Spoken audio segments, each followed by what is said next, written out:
Alhamdulillah wa syukurillah wa la hawla wa la quwwata illa billah. Salatu wassalamu ala rasulillah wa ala alihi wa sahbihi wa mawala. Rabbi shrah li sadri wa yassir li amri wahlul 'uqdatam min lisani yafqahu qawli.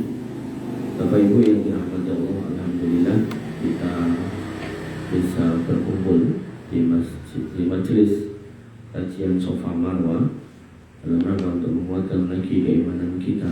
Dan saya kayaknya berusaha untuk pakai kitab aja daripada nanti tematik saya bingung banget.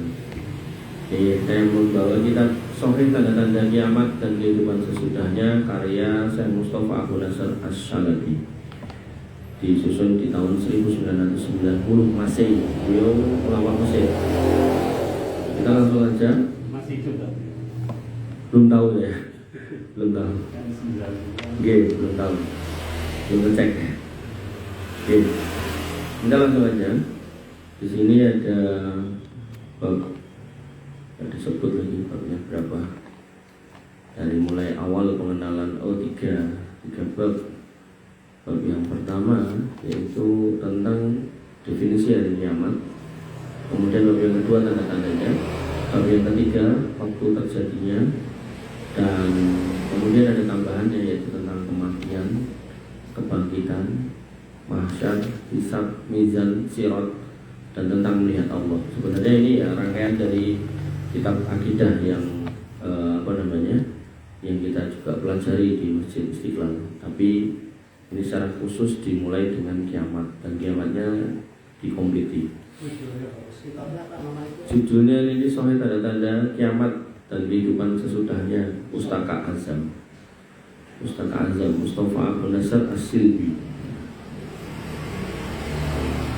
Judul Arabnya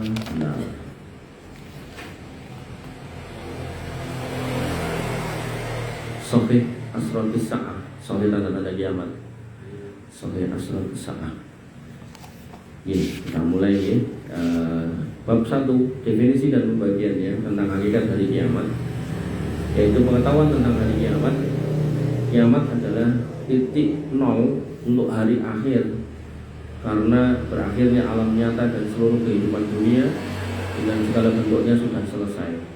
Jadi diriset lagi, mulai lagi dari awal. Nah, kemudian dimulailah hari kiamat dengan segala huru-haranya yang mencakup langit dan bumi. Alam berubah, langit terbelah, bintang-bintang berjatuhan, bumi gempa, gunung-gunung berterbangan, tidak lagi kembali ke tempatnya, dan tidak kembali seperti bentuknya karena dimusnahkan. Maka iman terhadap hari kiamat merupakan bagian dari beriman kepada hari akhir dan salah satu dari rukun iman.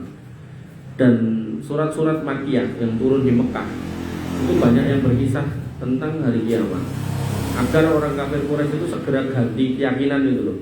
Kowe nek ora ganti keyakinan ku kiamat iki wis ra iso balik meneh gitu, kira-kira begitu. Sebagaimana telah kami jelaskan dalam pembukaan, maka kiamat adalah momentum pengadilan yang adil. Artinya kalau hari ini jangan berharap keadilan di dunia, ngimpi gitu, ngimpi guys itu. Ya artinya diusahakan silakan, tapi jangan penuh pengharapan itu sebaiknya jangan. Jadi tentunya itu yang paling penak itu tidak usah berkasus. Karena jangan sudah berkasus, hanya makelare yang ketangkep itu duit celengan 915 miliar sama emas itu 51 atau 50 berapa kilo gitu. Jadi dan 51 gitu. 51 kilo artinya yang paling aman itu tentunya niku nek iso mboten usah berkasus. Karena nek sampai berkasus niku ya ketemune mung ngoten niku. Makanya di sini kenapa kiamat itu harus ada. Dan ini membantah keyakinan-keyakinan agama lain. Agama lain kan berpendapat orang nek sudah mati sudah, ada yang bilang gitu toh. Ada juga yang kalau sudah mati nanti reinkarnasi gitu kan. Reinkarnasi itu tadi ya nek apik ya tadi dewa, nek elek jadi babi gitu kan. Nah, maka itu juga enggak bisa diterima oleh nalar logika yang benar, nggak bisa. Yang satu-satunya bisa diterima ya Islam. Bagaimana kemudian ketika kita sekarang didolimi misalnya itu, apapun bentuknya, apakah sebagai pribadi terhadap pribadi atau pribadi terhadap kelompok atau pribadi terhadap sekumpulan orang atau mungkin pemerintah gitu, maka ketika memang itu yang terjadi, nah nanti ditegakkan semua keadilan itu. Kemudian persidangan total, makanya disebut Maliki Yaumiddin, dan waktu yang ditunggu-tunggu untuk pembalasan sempurna dan adil yang akan dihadapi oleh setiap jiwa. Sampai kambing yang diseruduk kambing yang lain itu nanti itu suruh balas gitu. Cuman nanti untuk urusan perkambingan itu, kambing yang sudah menyelesaikan urusannya itu nanti dirubah menjadi debu-debu yang berterbangan. Nah, orang kafir begitu melihat itu mengatakan, ya laitani kuntu turoba, duh sekiranya aku kayak wedhus itu tadi lemah meneng gitu. Tapi nggak bisa untuk orang kafir, itu hanya untuk binatang. Nah, Bapak Ibu yang dirahmati oleh Allah Subhanahu wa taala, maka masing-masing akan dihisab amalnya sehingga semuanya berharap cemas dan takut kepleset. Makanya disebutkan dalam Quran surat Al-Qari'ah niku, wa amma man khafat mawazinu fa huwa fi man khafat mawazinuhu fa ummuhu hawiyah. Dan sebelumnya wa amma man sakulat mawazinu fa huwa fi isati radiyah. Namun kuali. Jadi yang berat timbangannya dia ada di kehidupan yang penuh ridhoan, senang, surga. Dan yang ringan timbangannya maka fa ummuhu hawiyah. Maka ibunya ini pun neraka hawiyah, ummuhu ibunya. Kenapa ibunya? Karena tabiatnya anak kecil itu nek enten masalah niku mesti mlayu nang mboke. Nah, orang kafir disifati fa ummuhu hawiyah, itu amalmu itu otomatis marake kamu itu marani neraka. Gitu loh. Makanya Bapak Ibu yang dirahmati oleh Allah Subhanahu wa taala, ayat-ayat Makkiyah itu banyak bercerita tentang kiamat agar orang-orang kafir itu mikir gitu. Dan akhirnya sebagian orang kafir musyrik Quraisy pada waktu itu masuk Islam. Dan karena keislamannya dibangun di atas keyakinan akidah yang benar, maka Islamnya bako. Gak kayak sebagian orang sekarang masuk Islam mergo tren, mergo lagi mergo viral, mergo Islam. Karena masalah sini balik meneh gitu kan. Terus diwawancarai, ngopo kok mergo Islam metu neh cerita gitu kan. Terus barengku mlebu neh gitu kan. Dipikire nopo dolanan nopo sing dilebokke ditokke dulu. Maka tidak bisa ya. Bahkan nanti ya, ada ayat yang menyatakan orang itu kalau sudah masuk Islam keluar lagi, masuk Islam keluar lagi 2 kali, itu yang ketiga udah nggak bisa. Jadi agama itu sudah bukan kayak mainan. Kemudian dalam mukadimah juga akan diuraikan bahwa di antara hikmah yang Allah kehendaki adalah menjadikan informasi tentang datangnya kiamat sebagai hal yang gaib yang hanya Allah saja yang mengetahuinya. Ini penting loh, karena nanti banyak orang tuh ngomong tentang hari kiamat. Dan omongannya wis ra karu-karuan. Wis pating pecocot ra genah gitu. Sampai ada yang mengatakan si Habib Fulan suruh masuk surga, enggak mau dia karena temannya enggak ada. Terus akhirnya dia datang ke neraka dan dapati temannya ada di situ. Lalu dia katakan kepada neraka, neraka, nek kancaku ra botokke sesuk gendemu tak pateni." Udah wis. Omongan-omongan yang kayak gitu tuh ya Allah, mengerikan. Saya sampai enggak kebayang nanti bagaimana dia akan mendapatkan pembalasan yang luar biasa. Nabi itu sampai mengatakan, man kadzdzaba alayya muta'ammidan falyatabawa maq'adahu minan nar. Siapa yang berdusta atas namaku Muhammad sebagai seorang manusia, siap-siap duduk di neraka. Lagi berdustanya atas nama Allah tambah karu-karuan. Makanya saya kemarin cerita di masjid Ismul Jannah, nanti lali jenenge. Itu ada mbah-mbah Mas saya ada acara, saya suruh jadi pembicara. Nah, mbah-mbah itu datang, gini nyedak gitu. Terus bariku ngejak ngomong. Ya mungkin bentuk saya gini tadi omongannya ya dibawa ngomongan agama gitu. Beliau langsung ngomong gini, "Mas, nggih, pripun Dim? Pripun Mbah?" Langsung Mbah wae. Aku duwe Mas, wiritan khusus. Napa niku? Wiritan kuwi nek tak waca, Gusti Allah iki goleki aku. Wih. Aku ya penasaran to, Mas. Lah mbok kula diajari ojo. Soale kok nek kowe tak ajari, engko mbok lakoni Gusti Allah kok bingung golek kowe waku. Ya Allah. Ya kan ini sudah pelecehan loh, udah luar biasa. Makanya saya tuh pengen ngandani beliau ini adalah saya terus jadi pembicara, waktunya mepet. Akhirnya saya nggak sempet ngobrol lagi sama beliau. Ini kapan-kapan nanti ada waktu tak cari rumahnya. Kasihan. Terus saya tanya, Yusuf jenengan pinten? 75 Pak Cobi. 75 hitung dosa gangsal omongane ngoten niku padahal ajeng ngadep Gusti Allah terus pripun niku sangune napa nek nek nganti ditutup-tutuke terus salate ora kanggo nek ngomong kayak gitu. Makanya Allah mengatakan walillahil asmaul husna. Allah tuh punya asmaul husna. Fal'uhu biha. Kalau kamu mau pakai untuk berdoa, pakai asmaul husna. Kemudian wa dzaril ladzina yulhiduna fi asma'i. Dan tinggalkan orang-orang yang menyimpang dalam menyebut Allah, menyebut nama-nama Allah. Salah satunya ngoten niku, ngaku-ngaku ngoten niku. Termasuk kayak Buya Rozi Hasim ngomong nama Muhammad itu asmaul husna. Jadi kita berdoa, oh, ya Muhammad beri ini, ya Muhammad saya minta ini, katanya nggak apa-apa, itu ya dusta, nggak boleh seperti itu seorang muslim. Dan kemudian Allah tidak memberitahukan kepada siapapun dari makhluknya kecuali Rasul yang diridhoi. Jadi ilmu tentang hari kiamat ini nggak semua nabi tahu, makanya nanti ada percakapan dalam sebuah hadis, ada percakapan 3 orang Rasul, yaitu Ibrahim alaihissalam, Musa alaihissalam, dan Isa alaihissalam. Mereka di langit ngobrol tentang kiamat. Ketika Ibrahim alaihissalam disuruh bercerita tentang kiamat, dia langsung mengatakan aku randu ilmu. Begitu kemudian Musa alaihissalam suruh bercerita tentang hari kiamat, dia pun mengatakan aku juga randu ilmu. Nah baru Isa mengatakan aku punya kabarnya, tapi sebagian peristiwanya, di mana nanti aku akan diturunkan begini-begini dan seterusnya. Tapi aku tidak tahu kapan itu terjadi. Maksudnya hari, tanggal, bulan, tahun itu saya nggak tahu. Ini menunjukkan Nabi yang 3 ini pun, Rasul yang 3 ini pun juga angkat tangan tentang kapan terjadinya kiamat. Nah, maka Bapak Ibu yang dirahmati oleh Allah Subhanahu wa taala, Al-A'raf ayat 187 Allah berfirman, yas'alunaka 'anis sa'ah ayyana mursaha. Mereka menanyakan kepadamu tentang kiamat, kapankah itu terjadi? Qul innama ilmuha inda rabbi. Katakanlah bahwasanya ilmunya itu ada di sisi Allah Subhanahu wa taala, la tujalliha liwaqtiha illahu. Di mana tidak ada seseorang yang dapat menjelaskan waktu kedatangannya selain Dia. Saqulat fis samawati wal ard. Kiamat itu amat berat huru haranya di langit dan di bumi. Karena nanti langit akan terbelah, jatuh, bumi juga akan goncang, gunung-gunung berterbangan. La ta'tikum illa baghtah. Kiamat itu nggak akan datang kepadamu melainkan tiba-tiba. Tapi jujur kitab ini Sahih Asratis Sa'ah berarti ada tanda-tandanya.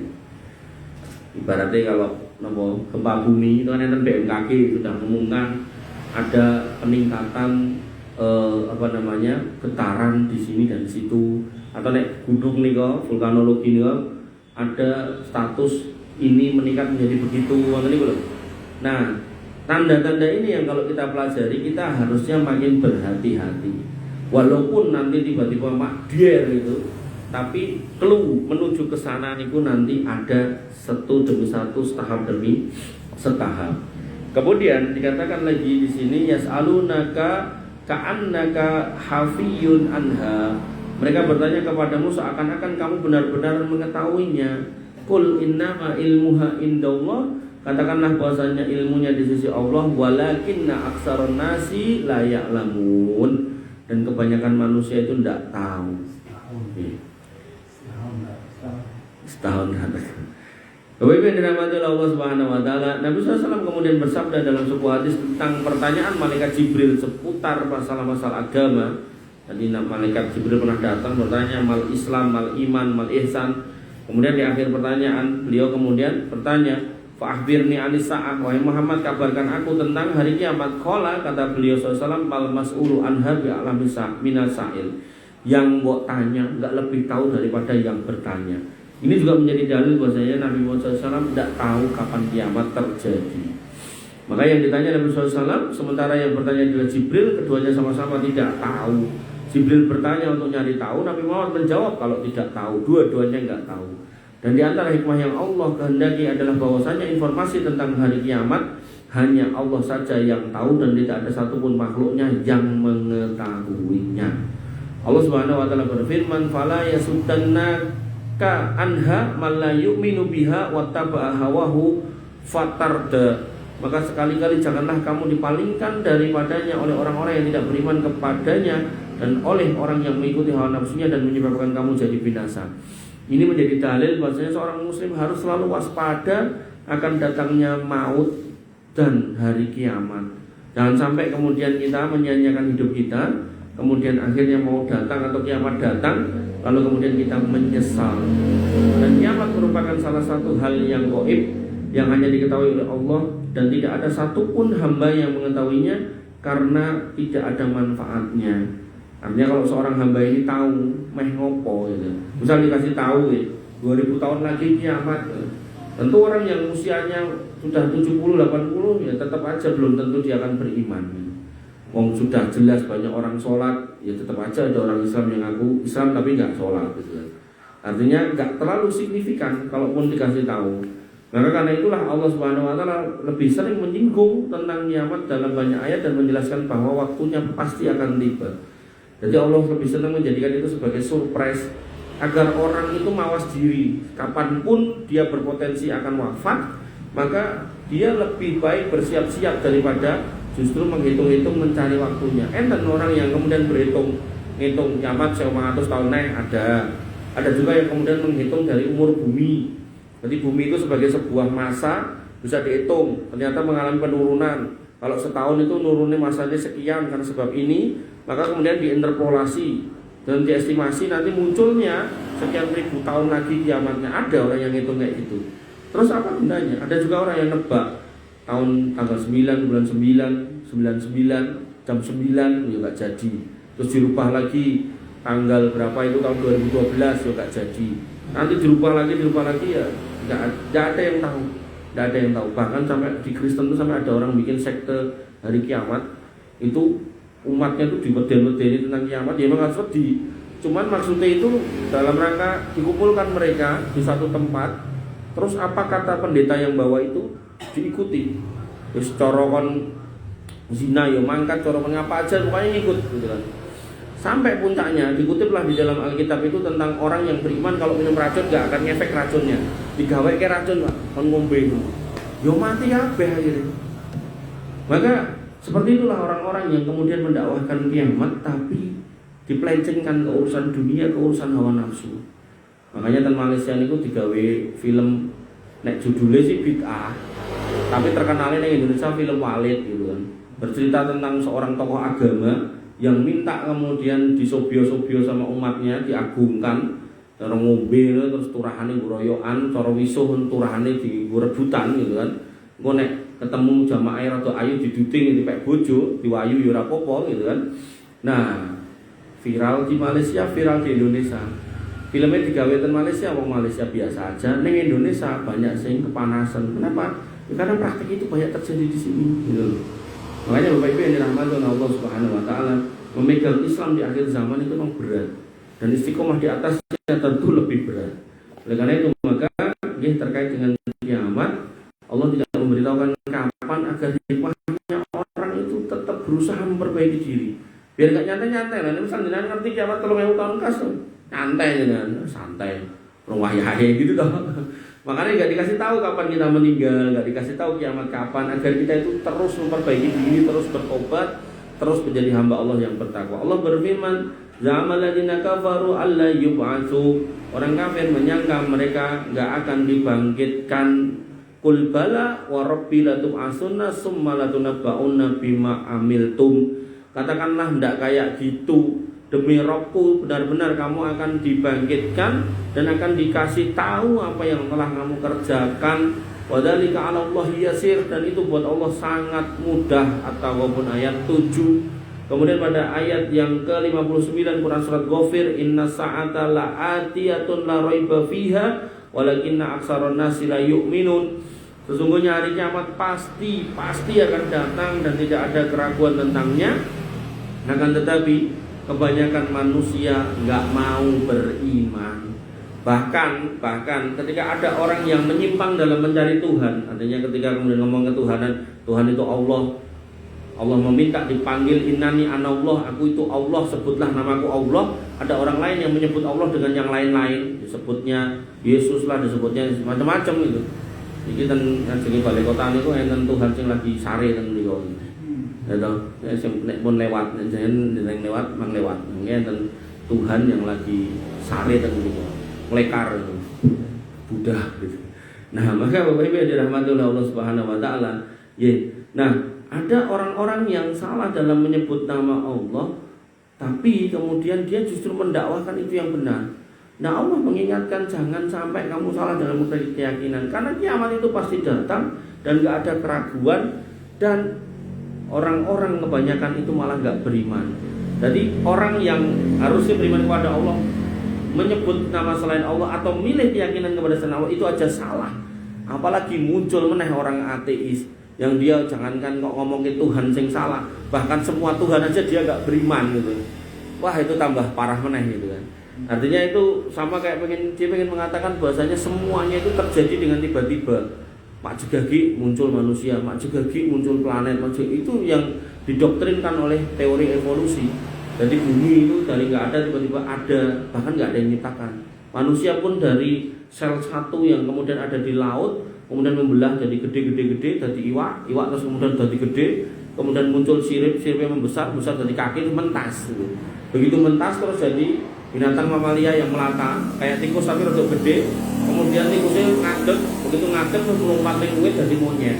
Begitu monyet turun lagi, kemudian jadi monyet yang berjalan di tanah, kemudian merangkak berdiri jadi manusia. Coba, kan mengerikan gitu kan. Maka mereka benar-benar luar biasa dakwahnya itu loh, sampai menyesatkan, dan itu jadi buku pelajaran dibawa di Indonesia, dipelajarkan di sekolah-sekolah. Makanya jenengan yang punya putra yang sekolah masih SMP SMA itu nek pun pelajaran biologi apa pelajaran apa niku kula kesupen. Nah niku dicek iki apa iki teori evolusi. Ya perlu diperjelas. Atau jenengan yang sebagai guru barangkali ketika ada pelajaran seperti itu memang bagian dari kurikulum yang harus disampaikan, tapi setelahnya jenengan harus tutup dengan penjelasan yang benar. Enggak ngene menungso iki ora munyo. Menungso yang menungso awalnya Nabi Adam, anak pinak jadilah kita. Bukan kemudian monyet.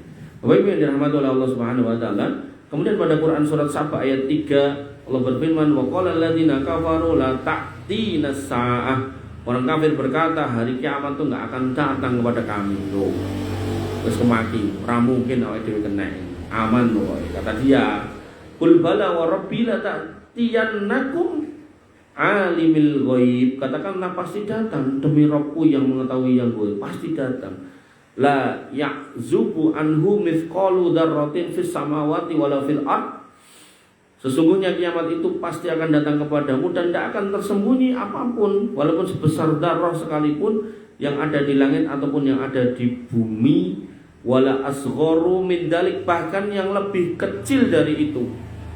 Wala akbar, atau yang lebih besar, illa fi kitabim mubin, melainkan semua sudah tertulis dalam kitab yang nyata. Bapak Ibu yang dirahmati oleh Allah Subhanahu wa taala, di sini Allah tegaskan Allah mengetahui semuanya. Sampai yang terkecil darah, bahkan yang lebih kecil. Kalau darah itu dalam bahasa Arab yang saya tahu itu, orang Arab dulu memahami darah itu butiran pasir. Jadi pasir kan kakak itu dijikuk siji yang paling cilik, itu darah. Zaman dulu ketika nalar logika ya hanya menganggap itu yang paling kecil. Begitu sampai di Indonesia, maka ditanyakan sama Pak Tani yang paling kecil itu apa? Biji sawi, paling cilik. Nah, makanya terjemahan di Quran itu biji sawi. Tapi begitu diterima sama orang-orang ahli fisika, maka darah itu diterjemahkan sebagai atom. Yang paling kecil, satuan massa terkecil atom. Tapi yang menarik di sini Allah menyebutkan wala asgharu min dalik, yang lebih kecil lagi. Nah, atom ini ternyata di dalamnya ada inti atom. Jadi nek dibelah terus enten intine meneh. Kados bakso dibuka, nah jerone enten penole meleh. Nah, niku lho bakso beranak niku. Nah, wala akbaru, atau yang lebih gede, inti atom ketemu atom, terus jadilah molekul. Nah, ngoten niku lho. Niku nek dicemahke ngangge ilmu fisika luwih penak. Karena nek ngangge biji sawi ketemu biji sawi terus dadine napa niku? Dadine sawi nggih mboten, sawi niku biji sawi tungkul kok mboten ditemukke kok. Nah, semua itu sudah tertulis dan pasti terjadi. Kemudian di samping Allah menjelaskan bahwa kiamat pasti terjadi, Allah juga menjelaskan bahwa kiamat telah dekat waktunya agar kita bersiap diri. Jadi clue-nya, kisi-kisinya bukan kapan dan terjadinya, tapi kedekatannya yang makin dekat. Sehingga ini menjadi masalah penting, bahwasanya waktunya makin mendekat, sehingga nanti kabarnya atau judul kitabnya adalah Asrotis Sa'ah, tanda-tanda kiamat. Menunjukkan kalau tanda ini sudah muncul, berarti makin cedak. Sama kayak siklus kehidupan itu. Ketika kemudian rambut berubah, udah mata yang makin kabur sudah, tulang yang makin kropos sudah, terus macam-macam ya, berarti nggih pun tambah cedak gitu kan. Walaupun enten orang yang bertahan seperti itu sampai 80 tahun, kayak Paus itu 87 atau 80 pinten, 88 mungkin enten biaya sampai 90 berapa 100, tapi di situ Nabi mengatakan wa aqallu ma yajuzu dzalik. Sing ngoten niku sithik karena umumnya nggih 60 70 gitu. Sehingga Bapak Ibu yang dirahmati oleh Allah Subhanahu wa taala, ya karena kita nggak tahu jadwal, maka yang perlu kita pahami, kita makin mendekat. Apakah secara pribadi meninggal kita semakin dekat, ataukah secara umum sebagai penduduk buminya semakin tua yang akan mendekati kiamat. Nah, Allah kemudian berfirman pada Quran surat Al-Qamar ayat 1, Iqtarobatis sa'ah wan saqal qamar. Telah dekat datangnya kiamat itu dan bulan telah terbelah. Telah terbelah pernah terjadi. Berarti ini satu tanda yang sudah lewat gitu. Bukan kemudian ngenteni tak ini kapan meneh nek belahane, boten, sudah lewat. Dan zaman dulu mungkin juga banyak orang tahu, tapi hari ini pengetahuan saya lihat di YouTube nih, NASA itu menemukan ada jalur di tengah gitu loh, kayak meletek gitu loh. Dan ini menjadi pertanda dari ujung ke ujung meletek itu pertanda ini pernah sigar dua, terus ditoke meleh gitu. Nah maka itulah mukjizat Nabi Muhammad SAW. Kemudian dalam ayat lain Allah Subhanahu Wa Taala menggambarkan kepada kita bahwa waktunya telah dekat dan akan terus mendekat. Allah berfirman, "Ata amrullah fala tastajilu." Telah pasti datangnya ketetapan Allah, maka janganlah kamu minta agar disegerakan. Subhanahu wa ta'ala amma yusrikun. Maha suci Allah Subhanahu wa ta'ala atas perbuatan kesyirikan yang mereka lakukan. Kemudian dari hadis Sahal bin Sa'ad radhiyallahu anhu, dia berkata, Nabi SAW bersabda, "Buistu ana wasa'atu kahataini." Aku sama hari kiamat itu kayak gini nih. Nah, Nabi menyebutkan dengan isyarat dua jari, dan merentangkan untuk direnggangke. Jari ini nek direnggangke sak pol-pole nggih namung sementen. Mboten mungkin dadi ngenten muni jarine, mboten jari niki, mboten. Sehingga nggih ngenten terus dipolke nggih paling sak menten. Nah, ini menunjukkan bahwasanya jedanya itu enggak jauh gitu. Nah, cuman kalau dalam skala peta itu 1 mili itu berbanding berapa ribu tahun kan kita nggak tahu gitu. Tapi walaupun itu berbanding, otomatis ini berjalannya waktu kan ini makin berkurang gitu, makin mendekat. Cara ini dicedake makin cedak nemplek gitu kan. Nah, maka wa yusiru bi usbu'aihi yamudduha. Maka Nabi berikan isyarat dengan dua jarinya dan merenggangkannya. Ngoten niku. Bapak Ibu yang dirahmati oleh Allah Subhanahu wa taala. Kemudian dalam riwayat Muslim dijelaskan bahwa dua jari tersebut adalah jari tengah dan jari telunjuk ya, kayak gini. Kemudian maksud hadis ini adalah kalau kita mengukur umur dunia dengan jari tengah ini, maka umur yang tersisa sejak diutusnya Nabi SAW adalah seperti jarak antara jari tengah dengan jari telunjuk. Jadi kalau umur itu segini, ini empun, nah tinggal ini menuju ini gitu loh. Nah, maka akan tetapi umur waktu menurut Allah tidak sama dengan umur waktu menurut kita. Karena itulah Nabi SAW memperingatkan kaum musyrikin Arab bahwa kiamat telah dekat. Mereka menduga hanya beberapa hari menurut perhitungan mereka. Sehingga ketika mereka melihatnya tidak juga terjadi, maka mereka berkata kepada Nabi Muhammad SAW, "Mana hari yang engkau peringatkan itu? Mana hari kiamat yang engkau ucapkan itu?" Maka Allah menjawab ucapan mereka dengan firman-Nya, "Wa yastajilunaka bil adab." Mereka minta kepadamu supaya adab itu disegerakan. Wa la yukhlifallahu wa'dah. Ingat, Allah tidak akan pernah mengingkari janjinya. Wa inna yauman inda rabbika ka'alfi sanatim mimma ta'udun. Ketahuilah, satu hari di sisi Allah 1000 tahun di sisi kamu. Makanya nanti dalam ilmu fisika lagi ada teori relativitas. Bagaimana kemudian dalam jarak tertentu dengan kecepatan tertentu itu bisa kemudian menjadikan jarak itu kayak dekat, padahal waktunya itu tambah sempit. Misal contoh gitu, kalau kita lewat darat dari Solo ke Jakarta dulu di luar tol itu butuh waktu 12 jam sekitar itu. Begitu kemudian ada tol, butuh waktu sekitar 7 jam. Tapi bumi kan bulat. Begitu kemudian ada pesawat naik dulu, kemudian bergeser dari Solo ke Jakarta, seret gitu, kemudian turun, itu cuma butuh waktu sekitar 1 jam. Nah, ini menjadi landasan pikir bahwasannya Bapak Ibu yang dirahmati oleh Allah Subhanahu wa taala, ketika Allah berada di arsy-Nya sana, langit 1, 2, 3, 4, 5, 6, 7, di atasnya ada lautan, di atasnya ada arsy, setiap langit ini jaraknya 500 tahun perjalanan, maka bisa difahami kalau tadi itu jarak sekian puluh ribu kaki dari bumi aja bisa memotong waktu dari 7 jam menjadi 1 jam, maka dengan jarak yang sangat tinggi itu bisa menyebabkan konsekuensi satu hari di sisi Allah itu ternyata di kita itu 1000 tahun. Makanya bisa jadi Allah itu hanya memberikan jeda, bisa jadi wallahualam mungkin 7 hari untuk umur dunia, tapi di sisi Allah lah totalnya di sewu jadinya 7.000. Ini cuma asumsi. Nah, adapun tepatnya berapa ya wallahualam kita nggak tahu. Nah, ini yang kemudian disampaikan oleh Nabi kepada orang kafir musyrik Quraisy pada waktu itu, kiamat itu cedak di lokas meh kiamat. Nah, orang kafir Quraisy itu menalarnya pakai logika nek cedak ini berarti dia rasa ini sesok itu. Begitu sekarang tidak terjadi, besok tidak terjadi, dia pun mengatakan kamu dusta loh.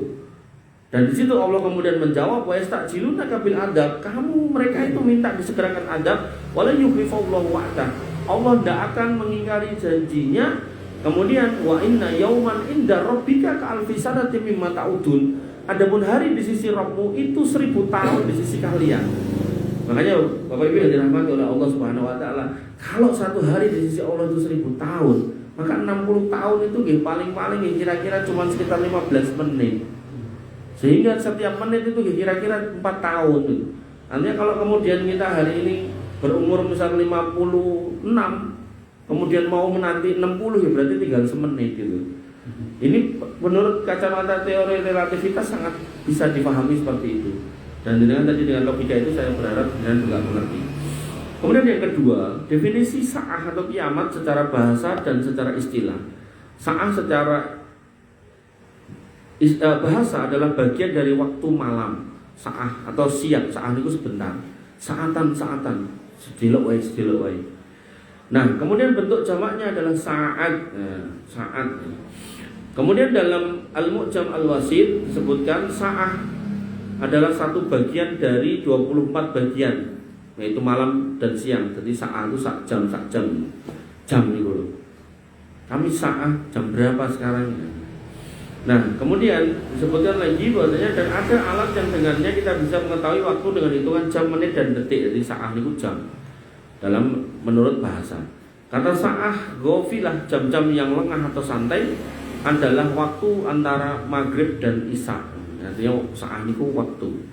Maka waktu nol menurut terminologi militer adalah waktu rahasia yang ditentukan untuk memulai perang. Sedangkan secara istilah terminologi sa'ah adalah waktu terjadinya hari kiamat. Jadi kalau sudah dibahasakan yaumus sa'ah, itu berarti hari kiamat.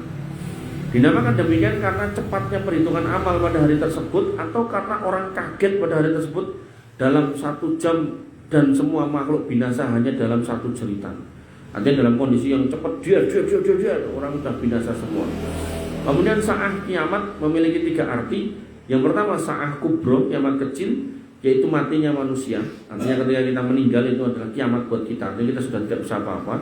Maka barang siapa mati berarti telah terjadi kiamat padanya, karena dia masuki alam yang lain yang merupakan alam pertama dari alam akhirat. Jadi alam akhirat itu dimulai dari kematian.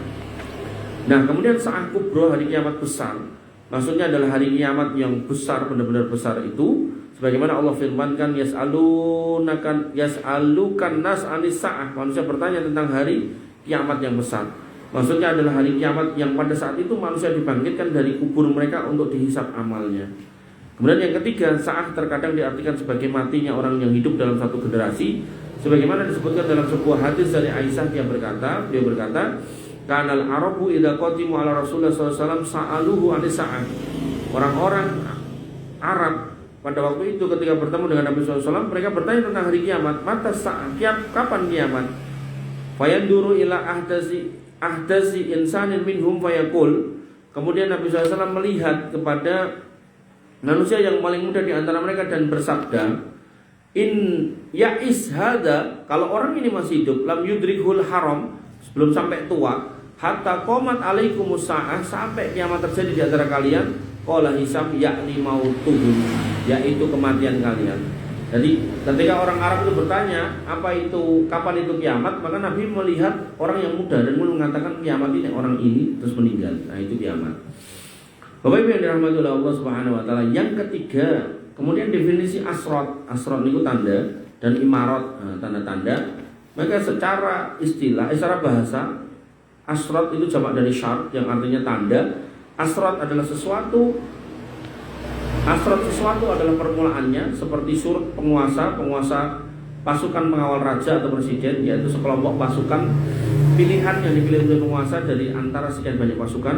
Tapi kemudian secara istilah adalah tanda-tanda yang mendahului hari kiamat. Jadi surut itu pasukan yang ada di depan, forwarder. Tapi kalau kemudian konteksnya kiamat adalah tanda-tanda yang muncul dulu sebelum kiamatnya itu terjadi. Kemudian imarat artinya adalah tanda-tanda yang menunjukkan sesuatu. Begitu pula arti ayat itu juga tanda-tanda. Maka seperti tanda yang ditinggikan di atas pantai, misalnya mercusuar, sebagai petunjuk untuk perahu, atau tanda-tanda yang ditancapkan di atas jalan raya sebagai petunjuk bagi musyafir, maka dia telah dekat dengan tempat yang dituju. Nanti kalau ada tanda, kemudian jenengan makin dekat, berarti jenengan makin dekat menuju tempat yang dituju. Kemudian, macam-macam tanda kiamat telah diketahui bersama bahwa kiamat merupakan salah satu hal gaib yang hanya diketahui oleh Allah tanpa diberitahukan kepada seorang pun dari makhluknya kita. Meskipun demikian, Allah telah memberitahukan kepada kita tanda-tandanya yang menunjukkan bahwa waktunya telah dekat. Tanda-tanda tersebut telah dijelaskan di dalam Al-Quran dan hadis agar berkesan dalam hati sehingga jiwa merasa takut dan penuh harap, karena kita bisa mengetahui atau mendengar peristiwa besar dari tanda tersebut. Dan tanda dibagi menjadi dua, tanda yang kecil dan tanda yang besar. Tanda yang kecil adalah tanda yang lebih dulu terjadi sebelum tanda besar, dalam jarak waktu yang jauh, bahkan mungkin sekarang sudah banyak yang terjadi dan secara umum telah terjadi, seperti dicabutnya ilmu, merajalelanya kebodohan, minuman keras diminum secara terang-terangan, nanti dalam hadis lain diminum dengan berbagai macam nama, kemudian berlomba-lomba dalam mendirikan bangunan, ini jenengan sudah lihat, kemudian tanda-tanda yang lain yang banyak yang minta Allah nanti dibahas satu-satu. Kemudian berikutnya tanda yang besar, yaitu tanda yang benar-benar menunjukkan kiamat yang sebenarnya itu sudah sangat dekat, yaitu munculnya Dajjal, Isa Al-Masih, Ya'juj Ma'juj, dan nanti ada Dabbah, ada Tuhon, ada gempa di timur, di barat, di Jazirah Arab, dan macam-macam. Maka para ulama membagi tanda kiamat dari segi kemunculannya menjadi tiga. Kalau dari segi ukurannya tadi dua, kecil dan besar. Yang kemudian dari sisi kemunculannya ada tiga. Yang pertama tanda yang terjadi dan berakhir, artinya sudah terjadi dan sudah selesai. Yang kedua tanda yang muncul dan terus berkelanjutan, seperti berkurangnya orang alim, kemudian banyaknya orang yang murtad dan seterusnya. Minum-minuman keras itu ada dan akan terus-terusan. Kemudian yang ketiga tanda yang belum muncul. Pada pembahasan berikutnya akan dibahas tentang tanda-tanda kiamat kecil dan besar berdasarkan dalil Quran dan hadis. Maka dalam buku ini menghimpun tanda-tanda kecil dan besar yang sahih, karena dengan menyebutkan tanda yang sahih dasarnya maka tidak perlu lagi menyebutkan dalil yang lemah. Yang terbaik adalah dengan menyebutkan yang sahih seraya memohon kepada Allah, karena dialah yang sebaik-baik untuk diminta dan harapan yang paling besar. Itu baru pendahuluan. Nah, insya Allah di pertemuan berikutnya kita lanjutkan di tanda-tanda yang kecil. Bapak Ibu yang dirahmati oleh Allah Subhanahu Wa Taala, perkataan yang bisa saya sampaikan tentang sahih asrotis sa'ah, sahih tanda-tanda kiamat. Sambil nunggu yang mau keluar, barangkali ada yang mau ngejak rame, silakan. Nek enten, nek boten nggih, boten ana apa. Atau nggih monggo pripun, Pak? Kalau baca itu hari kiamat tidak akan terjadi kecuali pada hari Jumat. Ya, itu memang benar hadis. Jadi hari Jumat itu hari diciptakannya Adam, hari dikeluarkannya Adam dari surga, termasuk hari di mana nanti kiamat itu akan terjadi. Insya Allah nanti kita sampai di sana. Benar itu, nggak salah. Mantan nih, Anton Nur. Ada lagi, Pak Joko? Istilah kiamat besar, kiamat kecil. Oke. Kiamat kecil orang meninggal itu kan. Mengapa orang meninggal juga terjadi? Nah, tadi sudah dijelaskan bahwasanya kenapa orang meninggal disebut kiamat kecil, karena dirinya sudah berakhir, sudah tidak bisa lagi beramal sebagai dia. Nah, yang bisa nanti cuma putranya, atau harta yang pernah diinfakkan, atau ilmu yang pernah disampaikan. Udah. Makanya ada orang yang kemudian mengatakan isi fulan wis mati, iso marani, iso ngekei iki kuwi, ya itu jelas dusta. Karena dia sendiri sudah dinas kena kiamat kecil, tidak bisa ngapa-ngapain. Jadi yang bisa nolong cuman putranya melalui doanya, atau amal dia yang sifatnya jariah, artinya dilanjutkan oleh orang. Masya Allah, atau ilmunya. Nah, ilmu dan amal ini kadang yang berbarengan. Kalau dek mau nonton video singkat itu, wah luar biasa. Jenengan harus banyak bersyukur. Jadi tadi dia niku senengnya niku nek enten sing rada aneh ngoten. Niku di sobio-sobio, di nopo istilahnya, diagung-agungkan. Jadi enten gang, anggaplah niki gang ngeten iki, persis ngeten iki, ning dawa tekan mriku. Terus ten niki nek niki gemantung kipas angin. Ten niku gemantung niku enten koyo ndas gajah ngoten. Nah, ten niku nek gajah kan enten dewa sing ndase gajah niku to. Nah, ya, terus enten banyu sing netes. Nah, orang pertama kan niku dalan rame niku gang niku. Orang pertama ndulit banyune niku terus dijekek ning sirahe. Ampuh maksudnya apa ra mudeng. Orang berikutnya ndelok niku melu-melu. Set gitu kan. Nah, orang yang tinggal di dekat situ kan ya terus ya antara guyu karo piye terus ngomong, "Mbak, bendelala sing ndulit iku wong wedok. Mbak, kuwi iki rembesan WC." Nah, apakah kemudian dia berhenti? Enggak, terus tetap lanjut. Maka seperti itulah syaitan itu pengen menjerumuskan manusia di atas kesesatan. Jadi begitu ada orang mati yang kena kiamat kecil tadi, kan dia sudah selesai sebenarnya. Jadi kandhani, iki wong saleh lho, fotone templekno, nah, makane templekke ben kowe semangat ibadah. Lalu kemudian kuburane ben ra ambles gawe nang kijine dikijing. Ben kowe sing ziarah ra kepanasan. Masyaallah, matur nuwun ya Allah. Nggih, ben ora kepanasan, gawe kiyup-kiyupan, awalnya nggih mung payung-payungnya rusak gawe ke omah-omahan gitu kan. Wah, akhirnya mulailah orang ke situ, mulailah orang mengelilingi situ, bahkan puncaknya naudzubillah subhanallah orang minta di situ. Maka seperti itulah harusnya kita memahami kalau itu dibahasakan kiamat kecil, ya berarti cerita hidup itu sudah selesai. Kok malah ditambah-tambahin dijalui segala macam, itu keliru sekali. Katen Pak Budi. Wonten malih mobilnya cekam. Nggih, kita tutup nggih. Nah, ini rahapane sampun medal nih. Kita tutup dengan doa kafaratul majlis. Subhanakallahumma